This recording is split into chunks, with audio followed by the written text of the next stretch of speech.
Welcome back dear students. एक video clip separate बनेगा spin quantum number और सारे क्वांटम नंबर्स के ओवरव्यू के ऊपर। आइए जरा इसको स्टार्ट करते हैं। Spin, it is not derived from any other quantum number. A quantum number which describes the direction of the electronic spin during a wave-like motion in an orbital is called spin quantum number. What is mean by spin? मैंने देखिए rotation और spin में क्या difference है। अगर अपने ही axis के गिर्द कोई भी चीज़ रोटेट करती है तो वो स्पिन कहलाती है, और जब भी इलेक्ट्रॉन स्पिन करेगा तो एक मैग्नेटिक फील्ड प्रोड्यूस करेगा। जिस तरह आप लोग घूमते हुए, डांस करते हुए मैग्नेटिक फील्ड प्रोड्यूस करती हो, जिसकी वजह से आपके इर्द गिर्द आपको देखते हुए खुद ब खुद झूमना शुरू हो जाते हैं। This is called spinning species always produce a magnetic field. I am talking about charge species, और आप लोग भी तो चार्ज हो जाते हो और अच्छे खासे चार्ज स्पीशी हो। एनी हाउ, अब आप लोगों को स्पिन क्वांटम नंबर को स्मॉल लेटर एस के साथ शो किया जाएगा। It actually describe the motion of an electron around its own axis, which is called as spin। अभी मैं पिक्चर से आपको दिखाता हूँ। एस के साथ रिप्रेजेंट किया जा रहा है, इसकी सिर्फ दो वैल्यूज है, या +1/2 या -1/2। इसमें आप याद रख लेना, आपने प्लस साइन और माइनस साइन किसको शो करता है। प्लस साइन शो करता है बेटे एंटी क्लॉकवाइज को, ये बात याद रख लीजिएगा, एंड माइनस साइन शो करता है क्लॉकवाइज को। एक है एंटी क्लॉकवाइज और एक है क्लॉकवाइज। आप कहेंगे सर ये 1/2 क्या है? ये प्रोबेबिलिटी है, यानी कि हाफ चांस या प्रोबेबिलिटी होती है क्लॉकवाइज डायरेक्शन की एक इलेक्ट्रॉन जाए, और हाफ प्रोबेबिलिटी होती है एंटी क्लॉकवाइज की फॉर एन इलेक्ट्रॉन। ओके बच्चा party, now I am going to discuss few more points of spin quantum number, like it has only two values, -1/2 +1/2, clockwise and anti-clockwise, not derived from any quantum number। बात हो चुकी है। spin can be judged by right hand rule। this is my right hand in front of you। हो सकता है आपको video में left दिख रहा हो, ठीक है, वो कैमरा की वजह से इन्वर्जन हो चुकी है। एनीहाउ, अब आपने अपने राइट हैंड के हिसाब से देखना है। जब भी इलेक्ट्रॉन स्पिन कर रहा है तो स्पिन की डायरेक्शंस आपको फिंगर्स बताएंगी, फिंगर्स के कर्लिंग स्पिन की डायरेक्शन बताएगी, and this thumb will tell you the direction of magnetic field which is producing by this spinning electron. ये स्पिन एंटी क्लॉकवाइज और ये मैग्नेटिक फील्ड की डायरेक्शन जो आपको ऊपर को दिख रही है, इसका मतलब ये हुआ कि अगर मैं कुछ इस तरह से लिख दूं तो ये मेरे पास एंटी क्लॉकवाइज कंसिडर किया जाएगा। कभी भी इलेक्ट्रॉन को लिखना हो तो ये एंटी क्लॉकवाइज होगा। अब इसको पिक्चर की फॉर्म से आपको समझाना चाहता हूँ। मैग्नेटिक फील्ड की डायरेक्शन और इलेक्ट्रॉन की स्पिन, इसको समझना हो तो आप लोगों को ये दो स्पिन्स मिलेगी, क्लॉकवाइज और एंटी क्लॉकवाइज। ये राइट हैंड रूल आप लोग सबसे पहले समझे। तो ये जो फिंगर्स का कर्ल है, अगर ये हो रहा है एंटी क्लॉकवाइज तो ये अपवर्ड डायरेक्शन में आपको मैग्नेटिक फील्ड जो प्रोड्यूस्ड होगी वो देखने को मिलेगा। तो ये राइट हैंड रूल के मुताबिक आप लोगों ने इसको चेकआउट करना है। तो अब अगर मैं ये थंब डाउनवर्ड कर लेता हूँ, आप देखो ये मेरी फिंगर का कर्ल जो है ये किस डायरेक्शन में, ये क्लॉक वाइज डायरेक्शन, ये क्लॉक चल रहा है, ठीक है, ये क्लॉक वाइज है, ठीक है।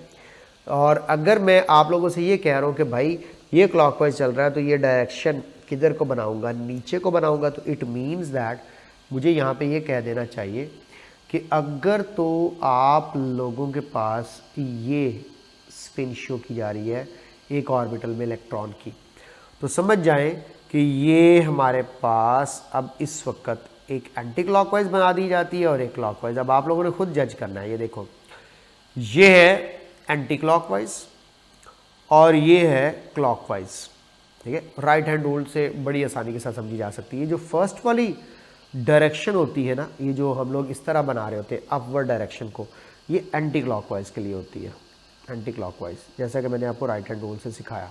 और ये जो डाउनवर्ड डायरेक्शन होती है ये क्लॉकवाइज के लिए होती है। ये जो डाउनवर्ड बनाई जाती है दिस वन, ये क्लॉकवाइज के लिए। तो इलेक्ट्रॉन्स की अपनी जो स्पिनिंग की वजह से मैग्नेटिक फील्ड प्रोड्यूस होती है उसकी डायरेक्शन थंब बताता है, और स्पिन की डायरेक्शन कौन बताता है, फिंगर्स बताते हैं। तो ये बात तो आप लोगों के साथ तय होगी, ठीक है। तो जी स्पिन क्वांटम नंबर की ये डिटेल बता दी। अब देखें, ये मैंने आपसे कहा था थोड़ा सा ओवरव्यू देना है मैंने सारे क्वांटम नंबर के, यानी कि मैंने आपको स्पिन पढ़ा दिया, उससे पीछे मैंने आपको ऑर्बिटल्स की शेप्स बता दी, इन शेप्स के अंदर क्या क्या डिफरेंशिएशन है वो बता दी। उसके बाद नोड का आइडिया दे दिया, नोड क्या चीज़ होती है, ठीक है। नोडल प्लेन होता है, एक एंगुलर नोड होता है और एक नोडल प्लेन होता है, उसका बता दिया, ठीक है। और उससे पीछे मैंने आपको एजिमुथल क्वांटम नंबर, तो क्वांटम नंबर को अब थोड़ा सा समराइज़ करने का टाइम आया। अब समराइज़ मैंने कुछ ऐसे अंदाज में करना है कि तुम्हारे माइंड में ये हमेशा के लिए एक पिक्चर छोड़ जाए कि आप लोगों को पता होना चाहिए कि इसमें क्या कुछ हो सकता है, क्या कुछ मुमकिन है। मैं जनाबे वाली हूँ इस वक्त पहले शेल के शेल में, जिसमें मुझे n की वैल्यू 1 रखनी है। जब n की वैल्यू 1 होगी तो n-1 फॉर्मूला लगाएं, l की वैल्यू क्या होगी 0। अब इसमें आगे m की वैल्यूज़ अगर हम देखें तो m की वैल्यू भी क्या होगी, आपको पता है कि m की वैल्यू थी ±n, तो l की वैल्यू 0 है तो m की वैल्यू भी क्या होगी 0। तो इसका मतलब आपको इसमें s सबशेल मिलेगा, और आपको पता है ये कौन सा s सबशेल होगा, ये 1s होगा। कितने इलेक्ट्रॉन आ सकते हैं मैक्सिमम, 2 इलेक्ट्रॉन्स। कौन से शेल में थे, फर्स्ट शेल में। तो इसका मतलब है फर्स्ट शेल में सिर्फ 2 इलेक्ट्रॉन अगर हैं तो अल्लाह ताला ने उसको सब शेल भी सिर्फ एक ही दिया s, और आगे उसका ऑर्बिटल भी सिर्फ एक है जिसको मैं 1s के साथ शो कर रहा हूँ, और उसमें 2 इलेक्ट्रॉन्स आ गए।